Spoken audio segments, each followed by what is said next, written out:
প্রিয় লালমোহনবাসী, লালমোহন এবং তজুমুদ্দিনের প্রতিটি মানুষকে আমি গভীর ধন্যবাদ এবং কৃতজ্ঞতা জানাচ্ছি বিপুল ভোটে আমাকে বিজয়ী করার জন্যে। এই মুহূর্তে আমি আমাদের এই দুই উপজেলার সম্মানিত বাসিন্দাদেরকে অনুরোধ করে বলতে চাই, পরাজিত শক্তি আওয়ামী লীগ ক্ষমতা থেকে নির্বাসিত, তাদের নেতারা ভারতে পলাতক জীবনযাপন করছেন। তারপরও এই দেশের মানুষ অনেক আওয়ামী লীগেরও আমাদেরকে ভোট দিয়ে বিজয়ী করেছে। এখন বাংলাদেশের জন্য আইন শৃঙ্খলা পরিস্থিতিকে স্থিতিশীল রাখা খুবই প্রয়োজনীয়। আমি লালমোহন তজুমুদ্দিনের প্রত্যেক নাগরিককে অনুরোধ করব, বিশেষ করে বিএনপির নেতাকর্মীদেরকে অনুরোধ করব, তারা যেন আওয়ামী লীগ বা অন্য কোনো দলীয় বা জামাত ইসলামী বা অন্য কোনো দলীয় কোনো সমর্থকের সাথে যেন রূঢ় ব্যবহার না করে, কারো প্রতি যেন কোনো অন্যায় আচরণ না করা হয়। কেউ যদি আইন নিজের হাতে তুলে নেয়, তাকে কঠোর শাস্তির মুখোমুখি হতে হবে। 1 লক্ষ ভোটের ব্যবধানে ত্রয়োদশ জাতীয় সংসদ নির্বাচনে বিজয়ী করেছে। এটি আমার জন্য একটি বিশাল অর্জন বলে আমি মনে করি।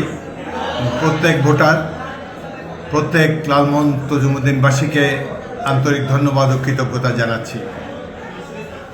নির্বাচনের আগে এই নির্বাচনটি আমার জন্য ছিল 10ম নির্বাচন।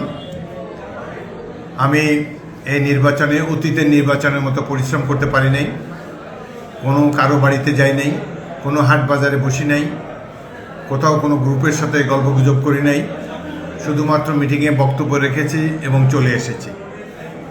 এবারের অনেক নূতন ভোটার হয়েছে, সারা দেশে 4 কোটি তরুণ ভোটার প্রথমবারের মতো ভোটার হয়েছে। এদের অনেকেই যুবক, আমাকে কখনো দেখে নেই, তাদের সাথে আমারও কখনো দেখা হয়নি। তারপরও তরুণ, যুবক, বয়স্ক সবাই আমার উপরে আস্থা রেখেছেন, সেজন্য আমি অত্যন্ত কৃতজ্ঞ সকলেরই কাছে। আমি নির্বাচনী সভায় বলেছি যে আপনারা আমাকে দেখে ভোট দিবেন। আমি লালমোহন তজুমুদ্দিন থেকে দুর্নীতির সকল শিকড় উপড়ে ফেলার চেষ্টা করব। লালমোহন তজুমুদ্দিনকে মাদক মুক্ত করার চেষ্টা করব। কোনো মানুষের উপর কাউকে আমি অত্যাচার করতে দেব না। আমি এমপি হিসাবে শপথ নেওয়ার পর আবার আপনাদের মাঝে ফিরে আসব। আপনাদের সাথে সরাসরি আমার যোগাযোগ থাকবে। আপনাদের কারো কোনো অভিযোগ থাকলে আমাকে বা আমার প্রতিনিধিকে সরাসরি জানাবেন। আজকে সারা বাংলাদেশে ভোটাররা যেভাবে ভোট দিয়েছে, আমি বাংলাদেশের প্রত্যেকটি নাগরিককে স্যালিউট জানাই। বাংলাদেশের ভবিষ্যৎ অবশ্যই উজ্জ্বল। যেই জাতি এই ধরনের সুষ্ঠু নির্বাচন করতে পারে, কোনো কেন্দ্রে, কোনো আসনে কোনো ধরনের গণ্ডগোল ছাড়া, বিশৃঙ্খলা ছাড়া একটা সুষ্ঠু নির্বাচন অনুষ্ঠিত করতে পারে, সেই জাতির ভবিষ্যৎ নিশ্চয়ই উজ্জ্বল। আমি বর্তমান অন্তর্বর্তীকালীন সরকারকে ধন্যবাদ জানাই, নির্বাচন কমিশনকে ধন্যবাদ জানাই, প্রশাসনকে ধন্যবাদ জানাই, সর্বোপরি বাংলাদেশের সাধারণ মানুষকে আন্তরিক কৃতজ্ঞতা জানাই একটি সুষ্ঠু নির্বাচন আয়োজনের জন্য। জনগণ সবচাইতে বড় শক্তি, জনগণের উপরে কোনো শক্তি নাই, সেটি প্রমাণিত হলে এই নির্বাচনে।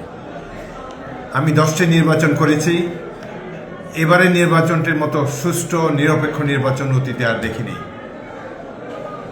যাই হোক, বাংলাদেশ সারা পৃথিবীতে সুনাম কুড়িয়েছে এই ধরনের একটি সুষ্ঠু নির্বাচনে অংশগ্রহণ করে, এবং আমাদের পার ক্যাপিটা ইনকাম, মাথাপিছু আয় যাই হোক, আমাদের ভবিষ্যৎ অত্যন্ত উজ্জ্বল।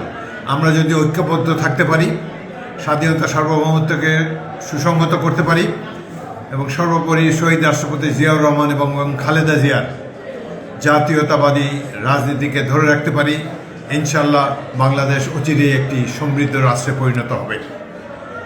প্রিয় দেশবাসী, আসসালামু আলাইকুম। সবাইকে অসংখ্য ধন্যবাদ। আল্লাহ হাফেজ। আবার আপনাদেরকে গভীর কৃতজ্ঞতা জানাই।